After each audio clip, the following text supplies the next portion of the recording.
The thoughts, views, and comments expressed by Sidebar, its guests, callers, and advisors are not necessarily those of the management, ownership, or production unit of ILS Verizon Media Group. Sidebar, a 103.5 The Beat podcast, is a production of ILTV Studios and may not be reproduced or represented, in part or in its entirety, without the express written consent of Verizon Media Group. Sidebar is the intellectual property of Verizon Media Group.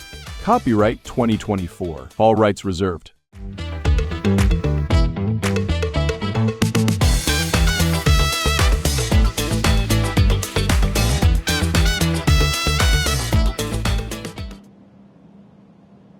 Welcome to Sidebar 103 The Beat podcast, powered by ILTV. I'm Stephen Hanna, and today we are at, I want to call the right, what is the exact name? Because I just usually say the co-working space out west. Right.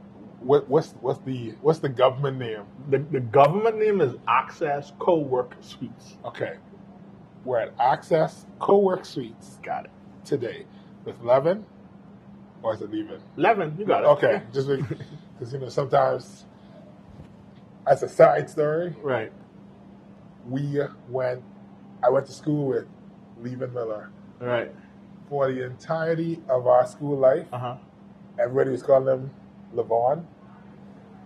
We were deep in our 30s before he finally said, my name is Levin. Like at this point, Yeah. we didn't treat that kid said, but Levin. Yeah, but it's funny. I have a similar story, right? My name is actually Levin. That's Similar, right? My family, Yeah. everyone calls me Levin.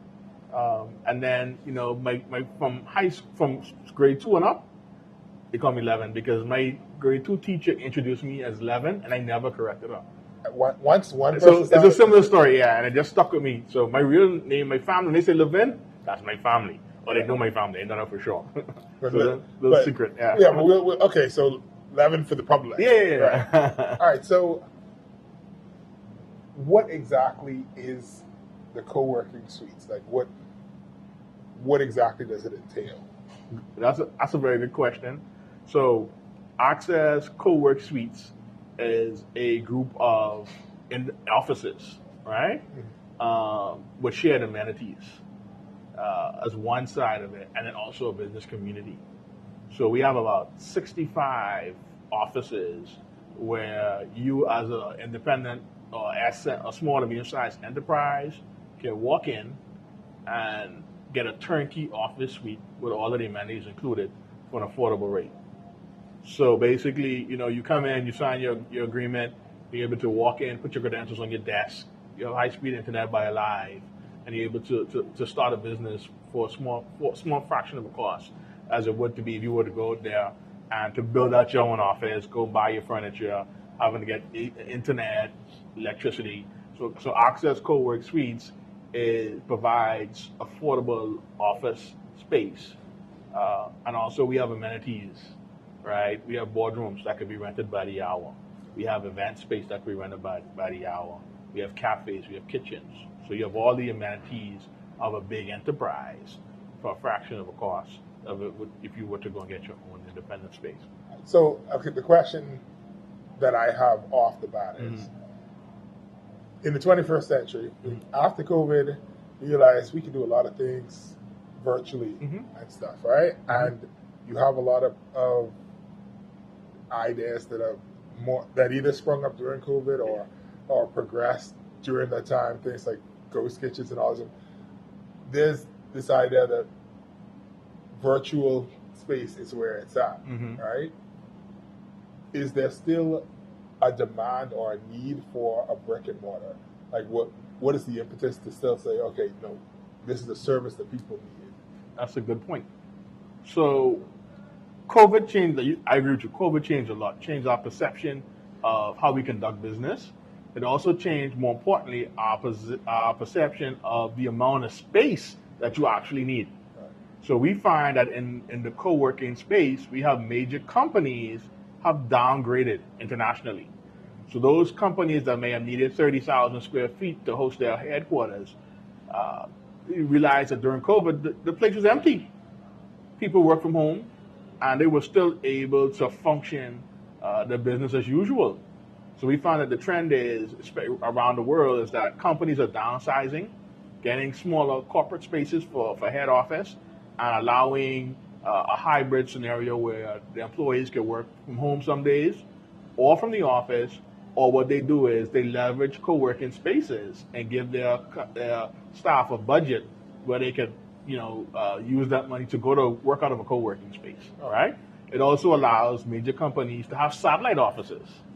So, for example, let's say your head office is in Grand Bahama, and you do business in Nassau. There's no point in getting a corporate office. You might as well get a small 10 by 10 office where you can, have meetings, have a presence without having to hold overhead. Right. So COVID has opened our eyes to a new way of conducting business on a virtual scale, and also using a smaller space, right? And that's why our model works, and we feel as if the trend is that it will continue to work, simply because the mindset of conducting business in terms of offices have changed. All right. Yeah. We're going to take a quick break. When we come back, I want to dive in with you about entrepreneurship in the Bahamas, and I guess how do you see yourself helping to facilitate that when we come right back.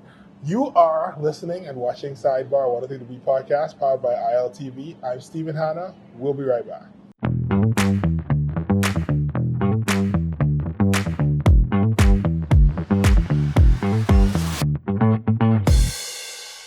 Need a new car for your business? Well, EV Motors and the Bahamas Development Bank have some news for you. At the Bahamas Development Bank, we are committed to promoting Bahamian businesses and entrepreneurs. With our green lending program, businesses are able to access up to 100% financing to purchase electric vehicles for commercial and fleet use. We are so excited to partner with EV Motors for this initiative to encourage and empower business owners to drive green. If you haven't visited our dealership on Tony Williams Darling Highway as yet, we have a wide variety of brand new EVs from some of your favorite brands like Toyota, BYD, and Mercedes-Benz. As the official distributor of Kerry Commercial Vehicles, we offer a selection of high-performance commercial EVs. Currently, you can purchase the Kerry Cargo Van and the Kerry Elephant Truck, and soon, flatbeds and box trucks for all your business needs. To access up to 100% financing to purchase an EV for your business, you will need to provide us with a few documents: the business plan or executive summary, business license, historical financials, relevant KYC documents, and the vehicle and insurance quote. With an interest rate of 6.75% and a repayment period of up to 8 years, you don't want to miss this fantastic opportunity.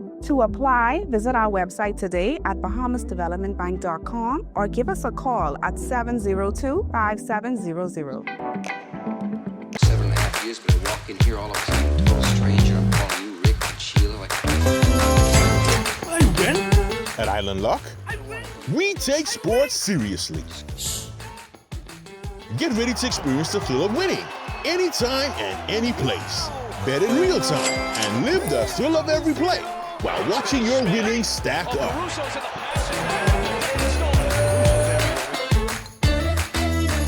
It's your chance to score big with fast payouts and a world-class experience. Get in the game and bet the Bahamian way with Island Lock Sportsbook.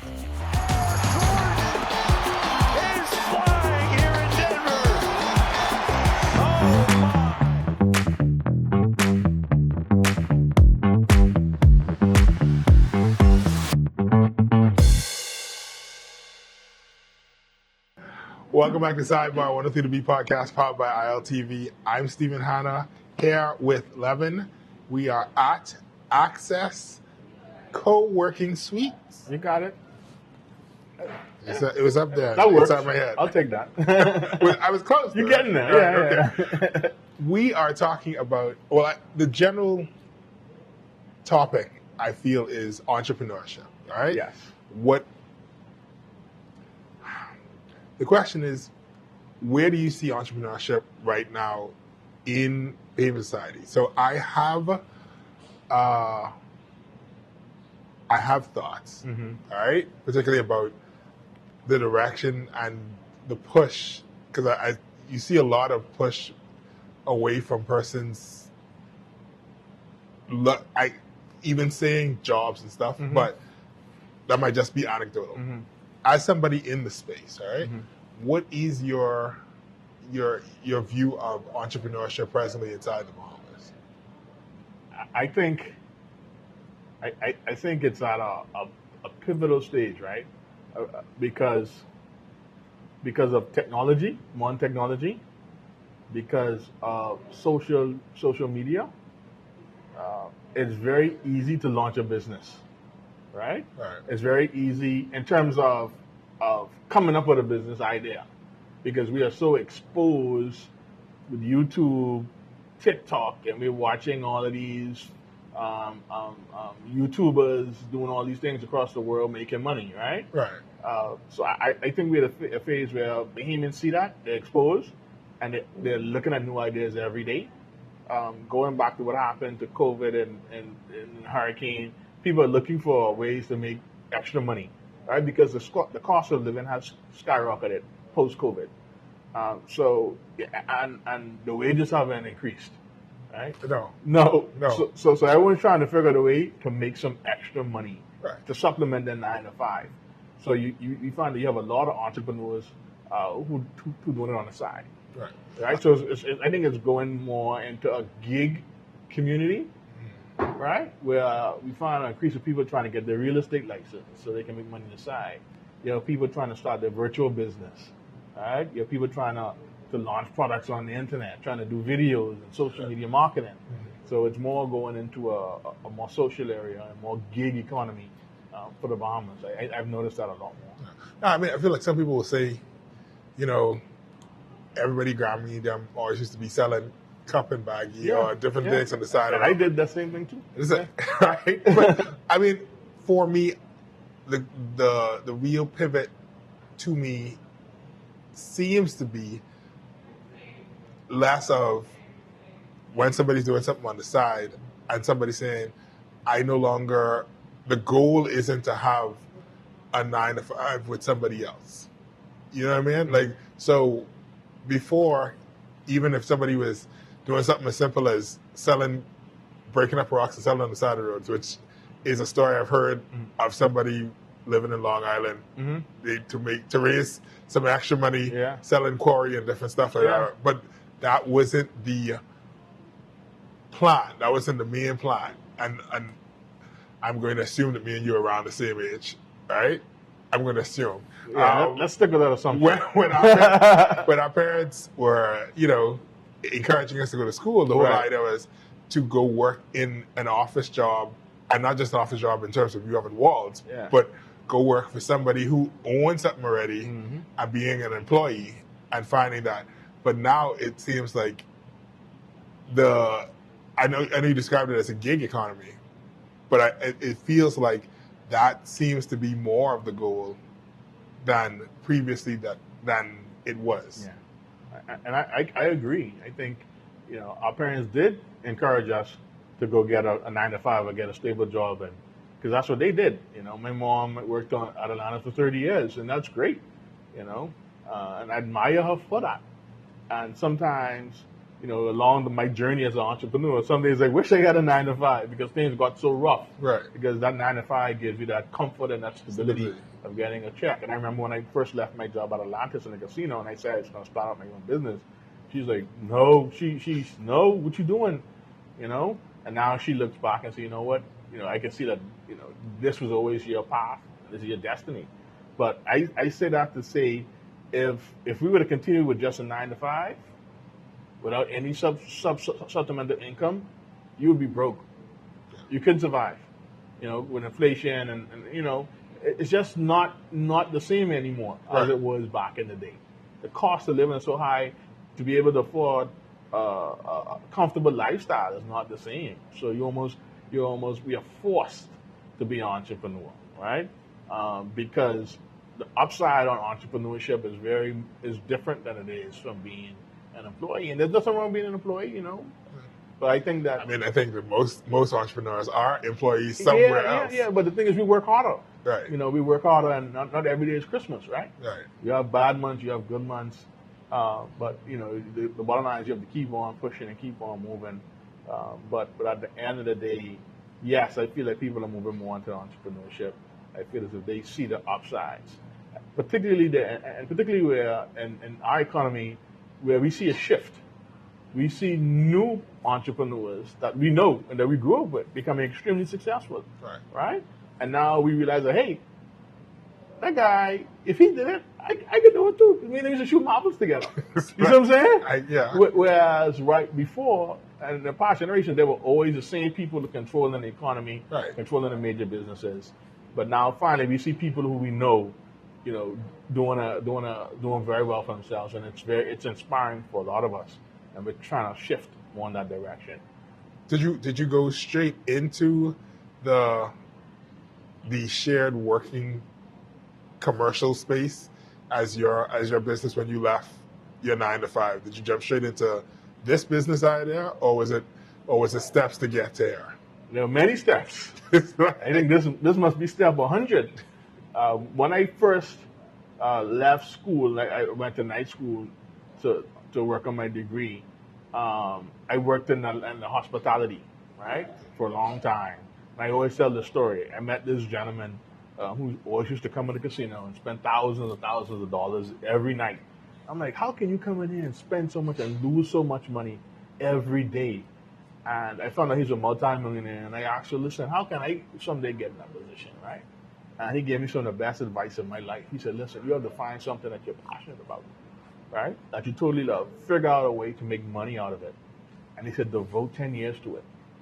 He said, if you do that, then more than likely you'll become successful and you'll be able to do the things I do, right? So at that time, I was like in my early 20s. I love to party. I love to go out and drink and have fun. So I said, you know what? I'm going to be a party promoter.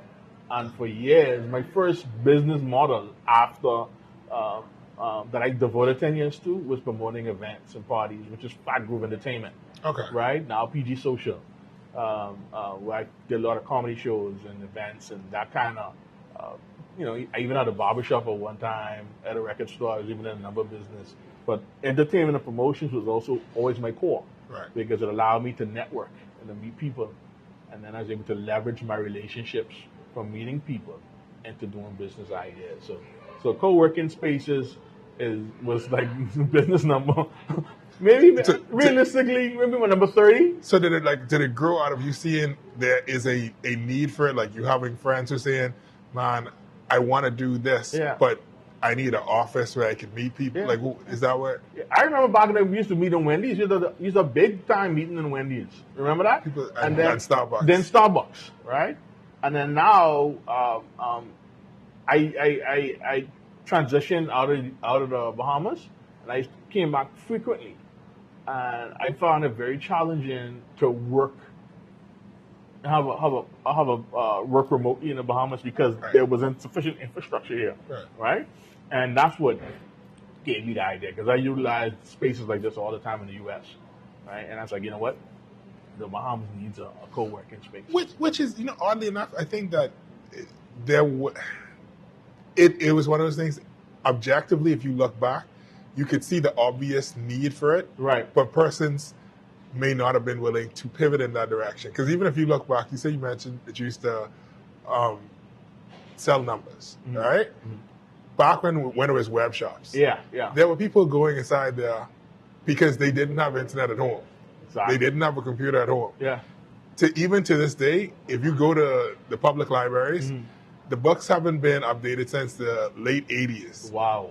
People are going there primarily to print stuff, to use stuff. So it's like there's this need for the technology that I don't print every day. I can't afford the money to buy a full-on computer. But when I need a computer, right, I need to know where I could go for it. Right. And so there is this obvious need for this thing, but people might not necessarily see it as the primary thing. And so they may have overlooked it for a long time. Yeah. But it's timing too, right? Everything, success is where preparation meets opportunity and timing. I believe that this model wouldn't have worked 10 years ago, Okay, because people didn't have the mindset of working remotely, working virtually, Right. or people didn't understand that you didn't need a big brick and mortar. It wasn't until COVID that I think it opened up our minds even more to say, hey, we don't need that that space. So I think just the timing is right.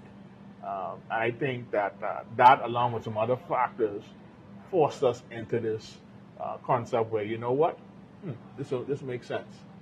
This really makes a lot of sense. Yeah. So I mean, you have a bunch of different businesses here. You mentioned earlier Grand Bahama. I saw the Grand Bahama. I'm going to say promotional material on the wall where you're walking through. I'm not going to say propaganda. No, right? What all sort of businesses do you cater to here, or is it primarily office space, or do you have food, space for food vendors? What is it that you lean towards? Good question. We have a combination. Well, not really food vendors, because we're not open to the public. Right. Meaning that our doors aren't.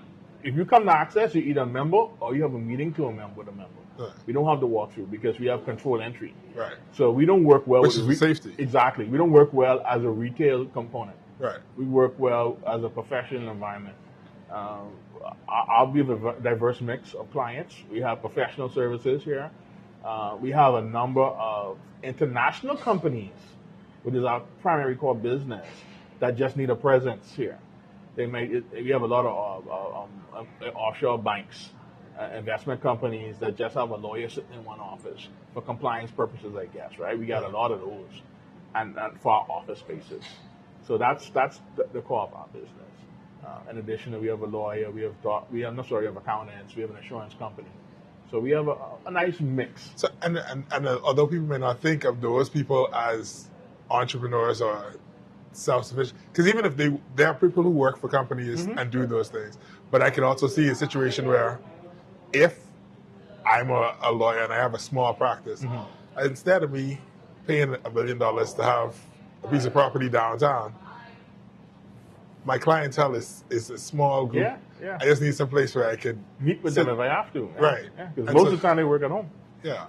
And so I once again, I think it is a matter of seeing the need for a specific thing where if you look objectively at the environment. And so we're going to take another break. When we come back, I want to ask you about what it is that you see in the country presently in terms of the direction it's going, but also what do you feel like it needs for us to move forward and progress. We're going to take a quick break. Once again, you are listening to Sidebar, a 103 to B podcast powered by ILTV. I'm Stephen Hanna, and we'll be right back.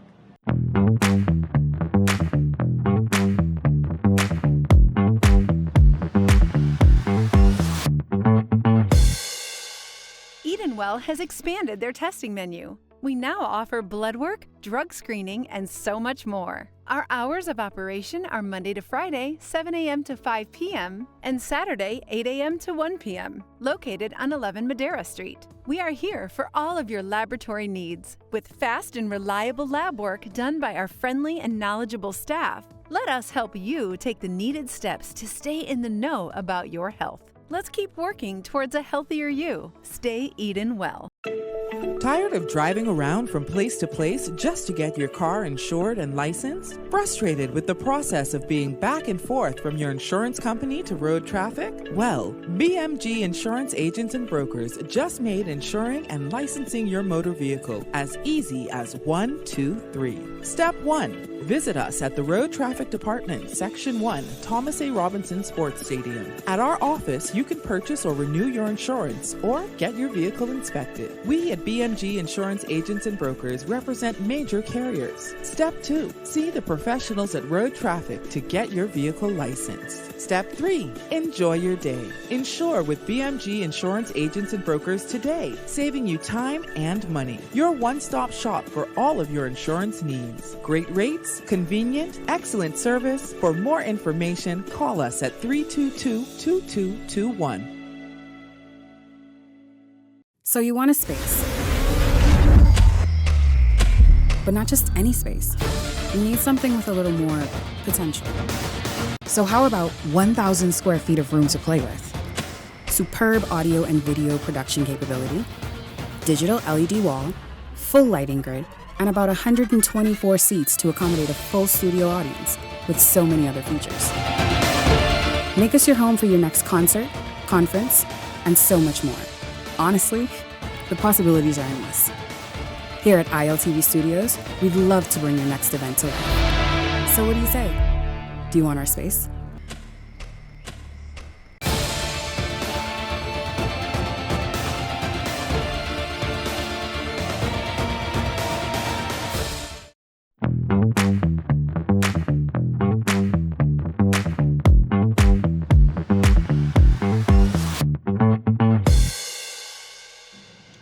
Welcome back to Sidebar, 103 The Beat podcast, powered by ILTV. I'm Stephen Hanna. We are here at Access Co-working Suite. Got it. Right, okay. With Levin. And I want to ask you, so the shared co-working space, it addresses the infrastructural needs, the physical needs of persons who are either self-employed or maybe they're self-employed, they're doing something on the side. It addresses those needs. But in your estimation, in your observation, are there institutional needs that need to be met? Because I mean, yeah, you could build the seats and the walls and all different stuff, but there might be other things that are beyond that scope that you feel behemoths need for us to progress in terms of business. Right. And very, very, very good question. I would say, I mean, there's a long list, but a few of them are very, very important. I think one is that the independent entrepreneur has issues with being able to obtain the affordable health care, right? The cost of it. One of the things that we are working on is a partnership with Doctors Hospital, where we're offering our members a discounted rate or membership rate, a group rate, right, with Doctors Hospital for their new lab program, which could help them in terms of the cost of the medical cost and insurance costs, right? So I feel as if as an independent worker, the cost can be high because you don't have the advantage of working for a company that subsidizes your health care. Right? Or maybe being a part of a group plan. Where, because everybody collectively piles all the money together. Yeah, and they get a better rate, they leverage that, or the company kind of like subsidizes it, right? Right. The entrepreneur, we don't have that advantage. No. So by being a part of our membership, we now have that same advantage of being a big company and being able to leverage those things. So one of the things that we're working on right now is offering our members group rates for insurance and also for dental care. That's very important, right? Those things are important. Because that's one of the reasons why people are hesitant to leave their 9 to 5, because they're like, the perks, well, if you're lucky enough to work at a place that has perks, you're like, I don't want to lose this insurance. The benefits. Right. So we are focused on building our community. I'm very strong about that. Community is very important for us, right? And that fulfills one of the business needs, the pain points for entrepreneurs.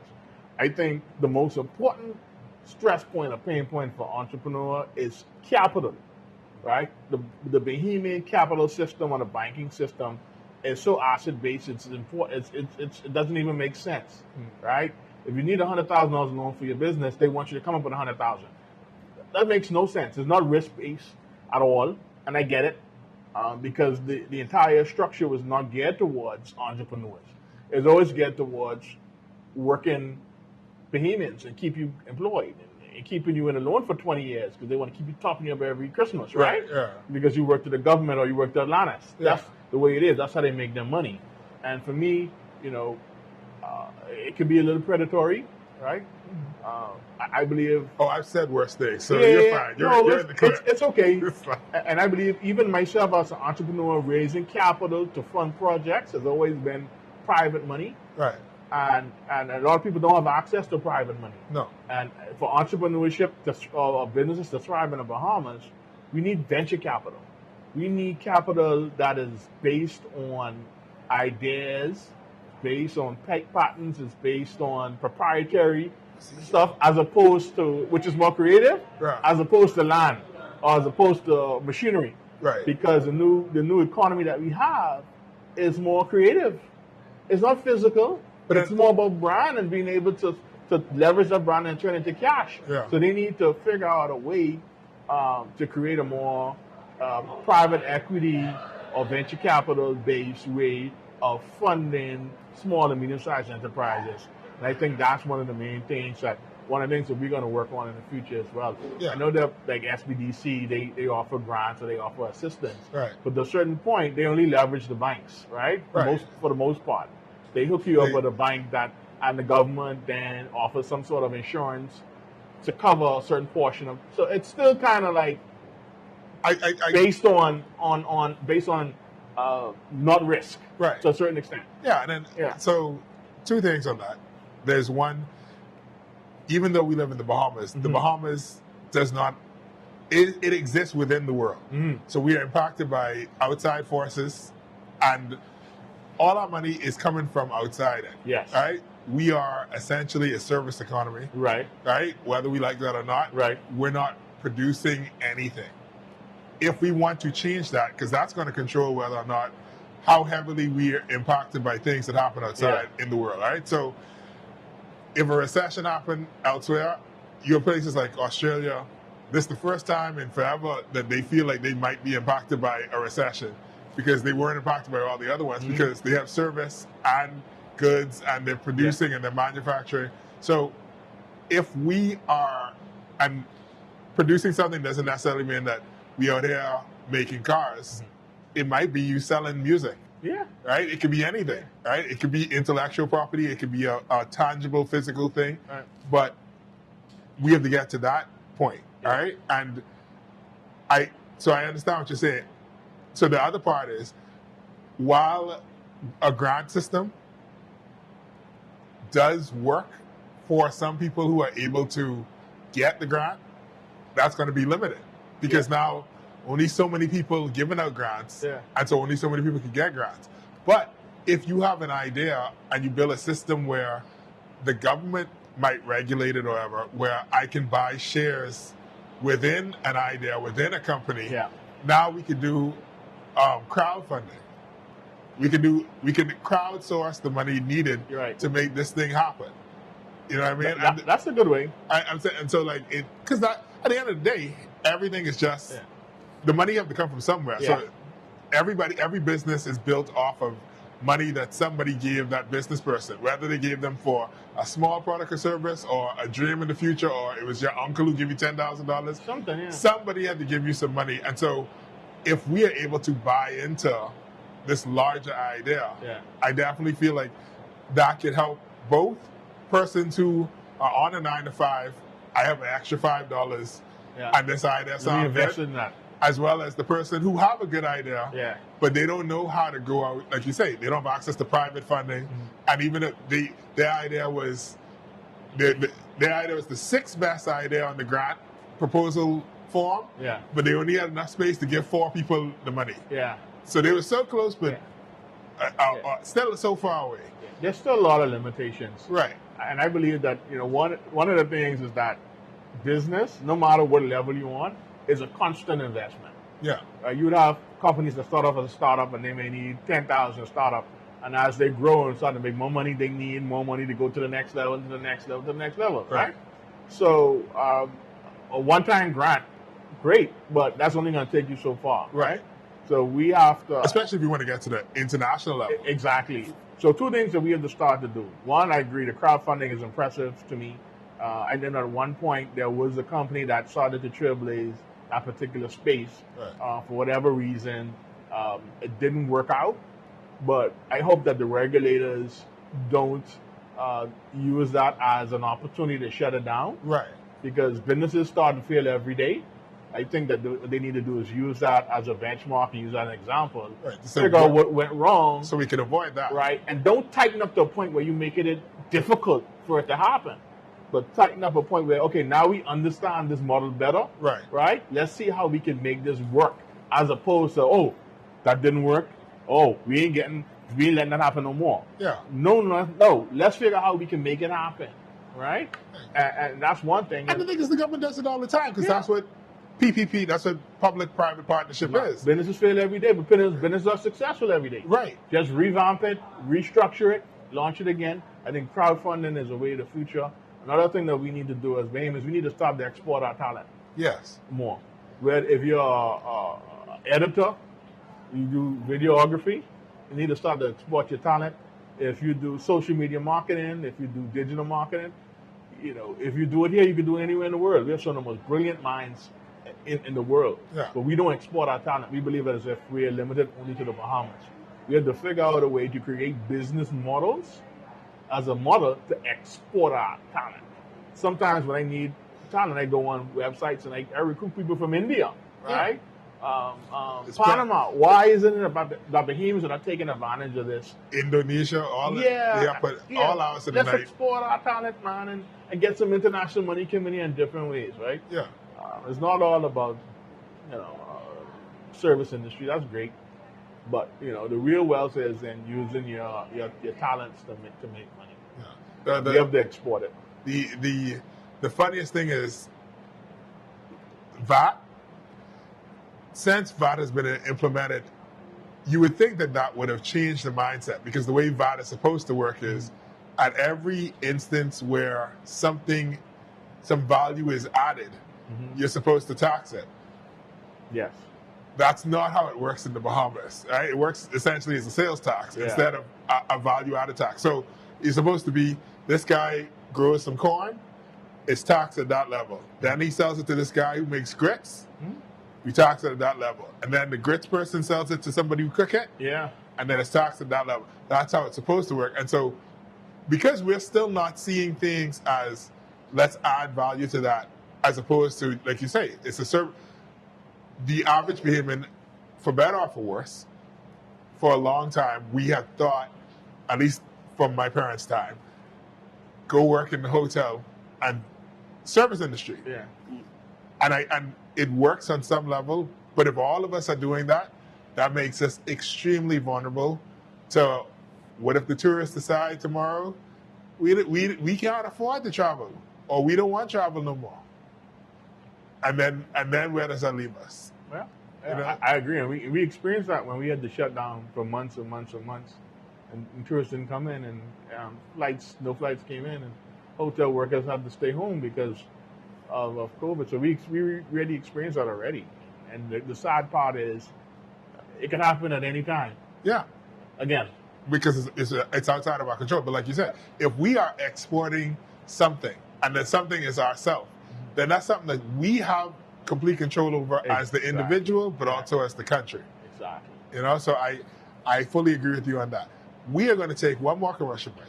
When we come back, I'm going to let you get the final word and close this out. You are listening and watching Sidebar, 103 The Beat podcast, powered by ILTV. I'm Stephen Hanna. We'll be right back.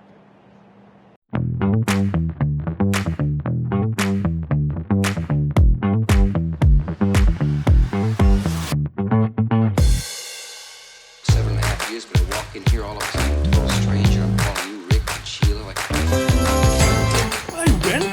At Island Lock, we take sports seriously. Get ready to experience the thrill of winning anytime and any place. Bet in real time and live the thrill of every play while watching your winnings stack up.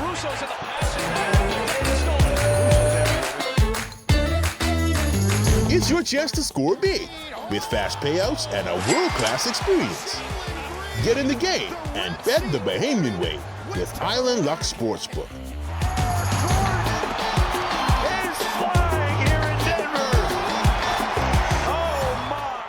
Need a new car for your business? Well, EV Motors and the Bahamas Development Bank have some news for you.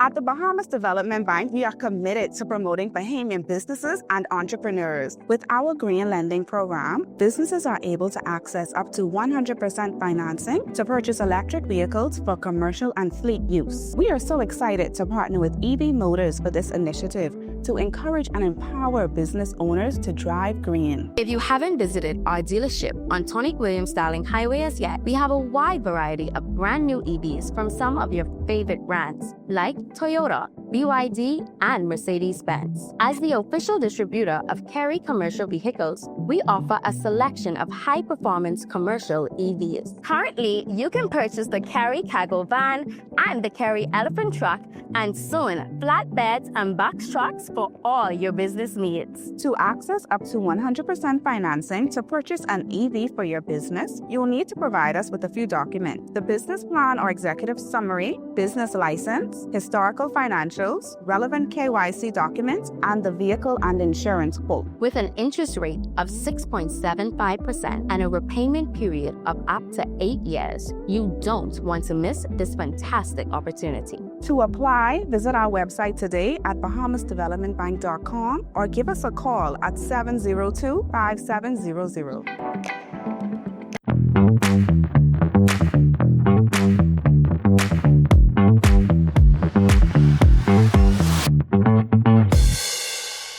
Welcome back to Sidebar, 103 to Beat podcast, powered by ILTV. I'm Stephen Hanna, and Levin, I'm going to turn it over to you. We're going to let you close out.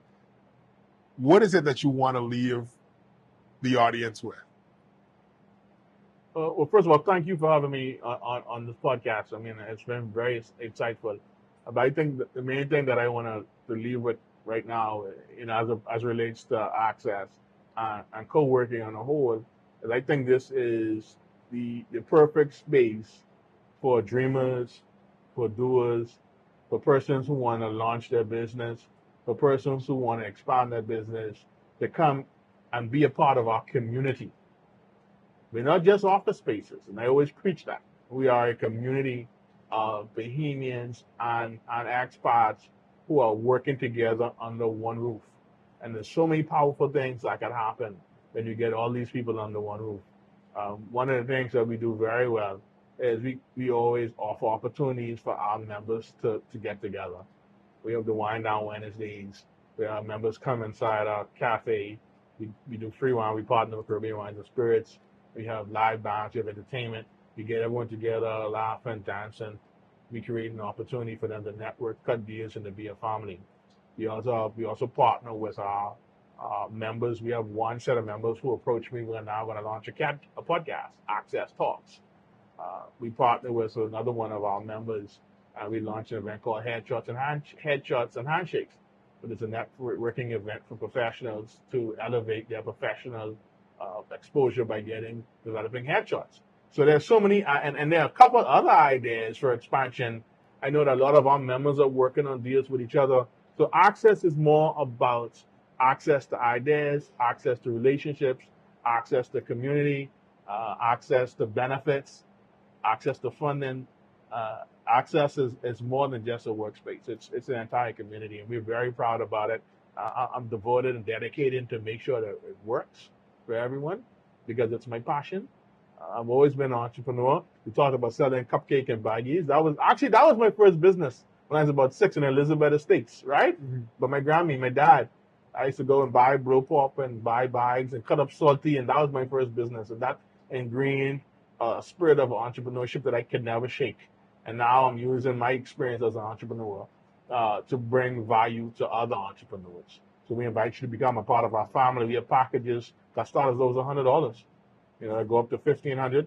But you don't have to have an office. You can just get a membership and be a part of something that's really going to change the way that we look at business in the Bahamas in the future. It's really something special. All right. Awesome. Thank you so much. Thank you. And thank you so much for joining us. Once again, you've been listening and watching Sidebar 103 to Beat podcast, powered by ILTV. I'm Stephen Hanna, True God Still.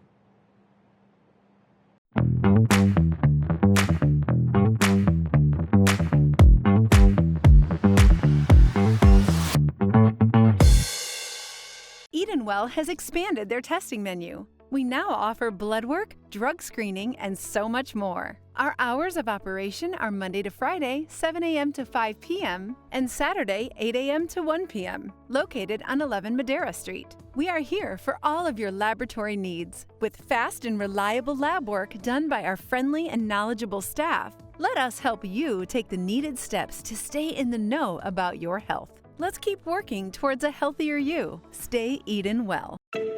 Tired of driving around from place to place just to get your car insured and licensed? Frustrated with the process of being back and forth from your insurance company to road traffic? Well, BMG Insurance Agents and Brokers just made insuring and licensing your motor vehicle as easy as 1, 2, 3. Step 1. Visit us at the Road Traffic Department, Section 1, Thomas A. Robinson Sports Stadium. At our office, you can purchase or renew your insurance or get your vehicle inspected. We at BMG Insurance Agents and Brokers represent major carriers. Step 2. See the professionals at Road Traffic to get your vehicle licensed. Step 3. Enjoy your day. Insure with BMG Insurance Agents and Brokers today, saving you time and money. Your one-stop shop for all of your insurance needs. Great rates, convenient, excellent service. For more information, call us at 322-2221. So you want a space, but not just any space. You need something with a little more potential. So how about 1,000 square feet of room to play with? Superb audio and video production capability, digital LED wall, full lighting grid, and about 124 seats to accommodate a full studio audience with so many other features. Make us your home for your next concert, conference, and so much more. Honestly, the possibilities are endless. Here at ILTV Studios, we'd love to bring your next event to life. So what do you say? Do you want our space?